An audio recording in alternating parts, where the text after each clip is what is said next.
第61章，保羅和西拉被監牢裏。有個女仔被惡鬼上咗身，啲人中意聽惡鬼上咗佢身講嘅說話，佢哋就俾錢隻惡鬼主人，要聽嗰隻惡鬼說話。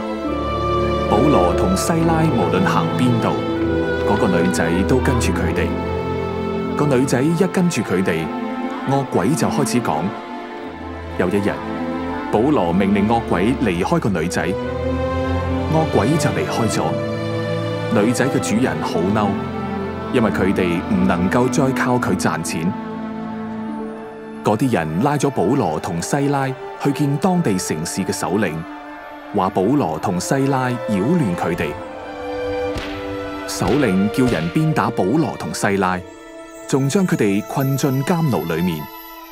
嗰晚，保羅同西拉向天父祈禱同唱聖詩，監牢裏面每個人都聽到。忽然間，地面開始震動，監牢嘅門打開咗。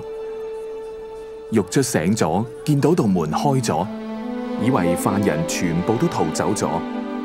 保羅叫獄卒唔需要擔心，犯人都仲喺監牢裏面。